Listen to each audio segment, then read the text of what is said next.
Welcome back ulit sa akin YouTube channel, guys. So sa panibagong video ko na to, ito na yung pangatlong drain test ko. Pero guys, iba to, ibang drain test to. Hindi lang kasi drain test ang ginawa ko rito, kundi sinabay ko rin yung recharge na galing solar panel, power source, habang ginagamit siya. Kung napanood niyo yung iba kong video patungkol dito, tungkol lang talaga sa drain test yun at yung oras kung gaano siya kahaba. Kasi kaya inorasan ko kung gaano siya kahabang gagamitin, hanggang ilang oras siya pwedeng magamit. Yung 6,000 mAh battery na lithium-ion phosphate, no?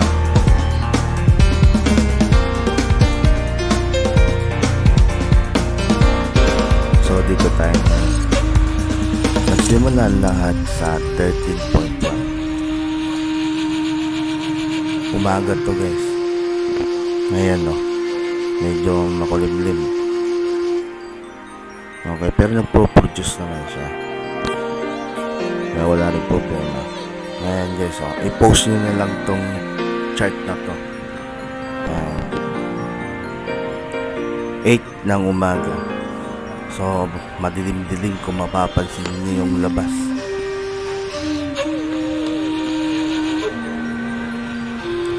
Tsaka guys, umaambon-ambon ng konti yan.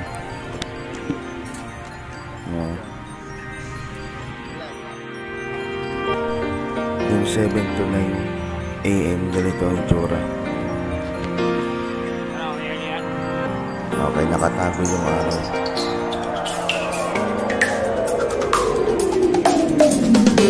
Ito naman yung chart ng from 5 to 8 AM. Itong oras na to siguro mga 10.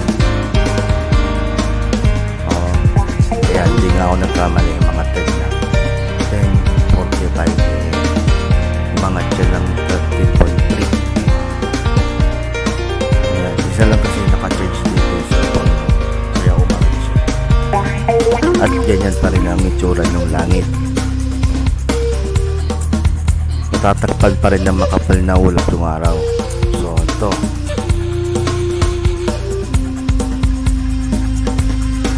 so napansin nyo ang haba ng oras, ano?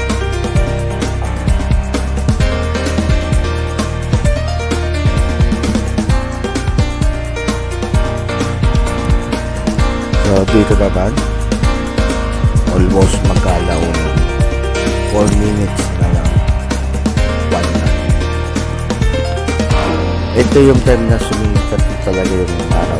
I mean, pakikat na yung araw. Wala na yung makapal na ulap na nakaharap.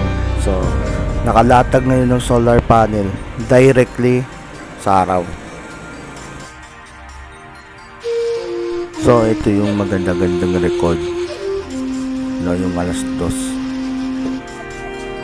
Dahil sa masikat na yung araw, naka-charge pa rin yung mga device ko, siyempre. So may mga nakasaksak na akong medyo marami-rami, mga 3 siguro to, kasama na yung pinang-video ko, from 5 to 2. Okay, nag-extend talaga siya. 3:14 PM, 13.3. Kasi nawala ulit yung liwanag ng araw.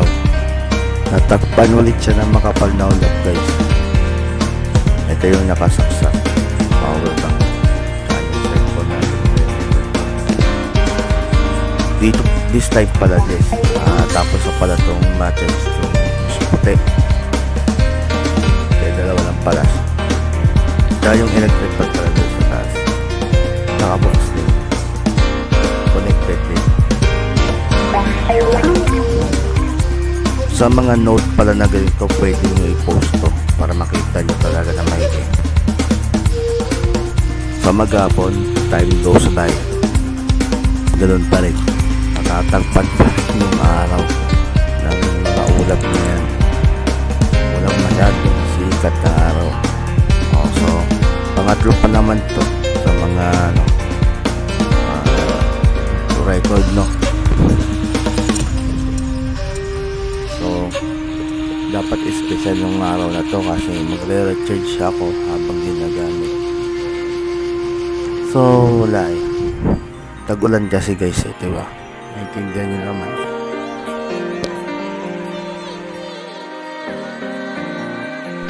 Pero kahit ganito yung kondisyon ng panahon, natuwa pa rin naman ako sa pag-testing ko. Kasi actual na talaga to. Ito na talaga yung totoong senaryo, no? Hindi naman laging may liwanag ng araw eh. So natitest talaga kung pwede talaga to ginawa kong battery pack na to. Kasi hindi pa siya power station, battery pack pa lang. So inabot na ako ng gabi dito kasi nagre-recharge siya sa umaga habang nagtidrain. Tapos yung talagang alas 6 na, yun na, drain na siya lahat. So na-extend siya guys. Hindi naman masasabing hindi siya na-extend. 20 watts lang yung solar panel, pero mali, no? Na-extend siya guys. Mas nagamit ko na matagal tong battery nito.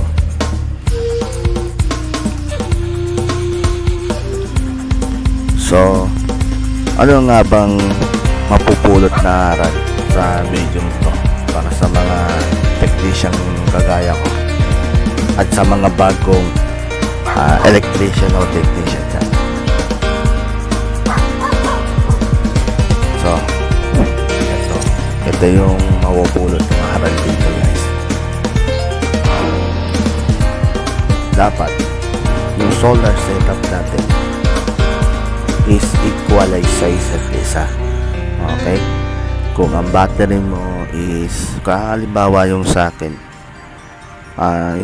kasi 6 amps, tapos yung solar ko 20 watts. Maraming magtatanong talaga kung kaya ba ng 20 watts ma-recharge yung isang battery pack na lithium-ion phosphate. Ito, experience talaga ang makakapagsagot sa mga tanong na yan. Sa akin, okay. Ewan ko lang sa iba. Okay? The more na mas mataas sa solar power, no? Kung ang battery pack mo is mababa lang naman yung apirahe or power niya, okay lang yun. Okay lang yun. Kailangan mas mataas ang source kaysa doon sa battery pack. Ito yung kabuuan niya yun. So, dito sa notepad, mapapansin nyo ang haba ng oras. Oo, talaga. Ang haba. Hindi ko rin in-expect na ganyan yung continuous discharge na. Ayun, nakatype. Continuous discharge. No? Tuloy-tuloy yan eh. May power bank ako, may DC pa, may cellphone, dalawa. Speaker pa, ginagamit ko. Tapos habang nag-YouTube ako, nagre-recharge ako, gamit na gamit talaga. Ano? Yan yung kagandahan na yun. Na-extend yung battery power ng lithium-ion phosphate. So, inakala ko rin na magagawa yun. Akala ko kasi magpipild to, pero successful pala.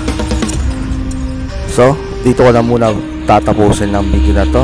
Kung nagustuhan nyo guys, pwede naman kayo mag-subscribe sa aking YouTube channel. Tsaka paki-like na rin and i-share kung gusto nyo. Kung trip na lang. So guys, hanggang sa muli, maraming salamat sa panonood nyo.